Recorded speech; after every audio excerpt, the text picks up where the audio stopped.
Ito yung nakakalimutang gawin ng maraming cartoonist kaya sumasablay sila. Another day, another cartoon. So sa unang tingin, hindi ko kagad na-gets yung pinaka-concept niya. Pero nung inalyze ko, mabuti yung cartoon na to. Napaganda pala ng konsepto. So yun, nalagyan ko na. Meron tayo ditong label na opportunity. Tapos may dollar sign na plus sign, di ba? So parang positive. Tapos dito sa baba, mapa ng Pilipinas. Tapos may peso sign na negative. So parang pinapakita dito na lumilipat yung mga OFW or mga nagtatrabaho sa ibang bansa. So makikita natin yung reaksyon. Masaya na isilaw doon sa opportunity na binibigay ng ibang bansa kumpara doon sa opportunity na meron tayo dito sa Pilipinas. So napakaganda ng concept na to. Pero yun nga, may mga nakita lang tayong mga bagay na mas pwede pang i-improve, diba? So things to improve, unang-una sa lahat, syempre yung detalye. Kung mas maganda pa yung detalye, diba, mas maiintindihan, kung mas balance pa, kasi masyadong babaan na, diba? So pwedeng iangat pa itong mapa ng Pilipinas. Or balancehin, diba, kung paano lumilipat yung pinaka-subject natin dun sa ibang bansa.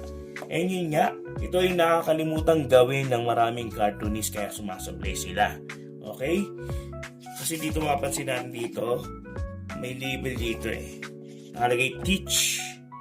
Teach, hindi nabuo yung pinaka-teacher yan. So kung teacher pala to, di ba? Kung teacher to, so yan, may label tayong ganyan, napakaliit na. So parang pinilit na ng label. So ito yung nakakalimutan gawin ng maraming cartoonist na sinasabi ko ay sumasablay sila. Kung maglalagay kayo ng label, sa umpisa pa lang, sa pag-sketch pa lang, sa pag-conceptualize nyo pa lang, bigyan nyo na ng magandang space. Diba yung label? Let's say maglalagay ka ng teacher. So bigyan mo siya ng enough space para maging readable siya. Or kung katulad niyan dito sa lakot, dito mo na lang ilagay siguro yung teacher. Para mas ma-identify na, teacher pala yan. Diba? Kasi kung dito, hindi siya makita na ba? Diba? Hindi siya makita na teacher pala siya. Diba? So, mas maganda, mas readable. Para guided na, teacher, yung mga teacher lumilipat sa ibang bansa dahil mas maganda yung opportunity doon kesa sa Pilipinas. So, pag sapul na sapul mo agad. Diba? And, yun nga, kung teacher siya, mas maganda dahil nga visual tayo, diba? Visual storytelling. Mas maganda kung i-drawing mo talaga kung ano yung mga visual na meron teacher. Let's say, yung uniform nila.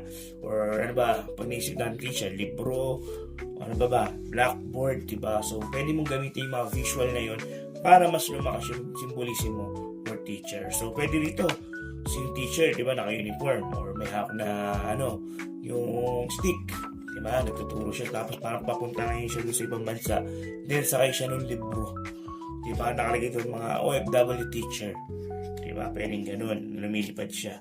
So,